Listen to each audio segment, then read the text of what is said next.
American media का international media पे कब्जा है, ये कहना बिल्कुल भी गलत नहीं होगा। अमेरिका के बड़े अखबार और बड़े चैनल पूरी दुनिया में मीडिया नैरेटिव बनाते हैं, पूरी दुनिया में कहाँ चल रहा है, किसकी जंग चल रही है और कौन किस देश पर भारी पड़ रहा है, ये सब पूरी दुनिया वही मानती है जो अमेरिका का मीडिया कहता है। अमेरिका का मीडिया इंडिया पाकिस्तान के बीच में जो 3-4 दिन तक जंग चली उसमें पूरे जोर लगा रहा है ये दिखाने के लिए कि पाकिस्तान इंडिया पे भारी पड़ा। जो सबूत है उनको वो दिखाना नहीं चाहता और उनको बिल्कुल पूरी तरह से इग्नोर कर रहा है कि कैसे इंडिया ने पाकिस्तानी एयरफोर्स का दिल कहे जाने वाले रहीम यार खान बेस पर हमला किया, उसकी बिल्डिंग को ध्वस्त किया, उसके रनवे को ध्वस्त किया, उसका रनवे नॉन ऑपरेशनल कर दिया। वहाँ से सिविलियन फ्लाइट्स भी अब कई हफ्तों तक नहीं उड़ पाएंगी। ये चीज़ें नहीं दिखा रहा यूएस का मीडिया। इसके अलावा इंडिया की जो मिसाइल्स हैं उनसे पाकिस्तान का कोई भी इलाका सुरक्षित नहीं है। पाकिस्तान का जो चीनी डिफेंस सिस्टम है वो पूरी तरह से इंडिया की मिसाइलों के सामने फेल हो गया, ये भी नहीं दिखा रहे। वहीं पाकिस्तान की मिसाइलें इंडिया में नहीं गिर पाई, 1-2 मिसाइलें गिरी, बाकी सभी ध्वस्त कर दी गई S-400 के द्वारा और जो इंडिया के अपने डिफेंस सिस्टम है उनके द्वारा, ये भी नहीं दिखाना चाह रहे। दरअसल में इसके पीछे बहुत बड़ा एजेंडा है। इस दुनिया में सबसे बड़ा जो बिज़नेस है वो हथियारों का बिज़नेस है, क्योंकि लाखों करोड़ों रुपए की डील चुटकियों में होती है हथियारों की और बाकायदा देश इन्वॉल्व होते हैं, पूरे के पूरे देश बड़े बड़े हथियारों के सौदे करते हैं।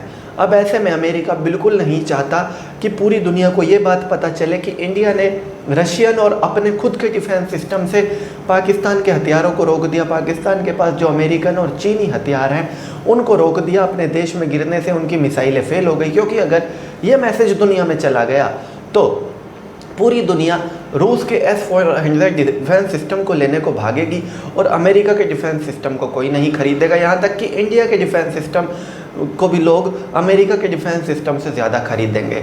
वहीं अगर पूरी दुनिया को ये बात पता चल गई कि पाकिस्तान का जो डिफेंस सिस्टम है वो पूरी तरह से फेल है तो चाइना के डिफेंस सिस्टम को कोई नहीं खरीदेगा। और चाइना ने भी बहुत ज़्यादा पैसा लगा दिया है इस चीज़ के पीछे कि ये नैरेटिव पुश हो पूरी दुनिया में कि इंडिया पाकिस्तान के अटैक को डिफेंड नहीं कर सका और वहीं जो इंडिया का अटैक था उसको पाकिस्तान ने डिफेंड कर दिया। इसलिए पाकिस्तान इस 3-4 दिन तक जो युद्ध चला इसे जीत गया। इसके पीछे बहुत बड़ा गेम है और अगर किसी भी इंडियन को ऐसा लगे कि इंटरनेशनल आर्टिकल में ये छपा है, उसको दिल छोटा नहीं करना चाहिए। पूरी दुनिया ने देखा और हम सब ने देखा कि कैसे पाकिस्तान का ऐसा कोई शहर नहीं था जहाँ पर भारत के ड्रोन और मिसाइलें नहीं गिर रही थी और वहीं भारत के कुछ ही शहरों में पाकिस्तान नुकसान पहुंचा सका। हाँ, पाकिस्तान ने एक छोटी हरकत की कि सिविलियंस को टारगेट किया पूंछ में, पठानकोट में और अपने मोर्टार के गोले दागे।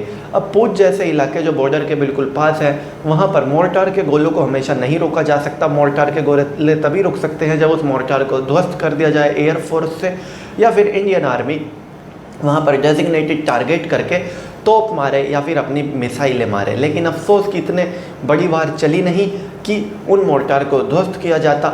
लेकिन यकीनन पाकिस्तान का जो चेहरा है वो पूरी दुनिया ने देखा कि जब इंडिया पाकिस्तान की जंग होती है, इंडिया तो आतंकवादियों को टारगेट करता है, फिर पाकिस्तान की आर्मी आतंकवादियों के समर्थन में इंडिया के सिविलियंस को टारगेट करती है और पाकिस्तान की सेना और आतंकवादियों में कोई फ़र्क नहीं है। तो चलिए दोस्तों, मैं राहुल दहिया फ़िलहाल इस वीडियो के लिए इतना ही। आगे भी इसी तरह की वीडियोज़ के लिए बने रहिए मेरे साथ। धन्यवाद।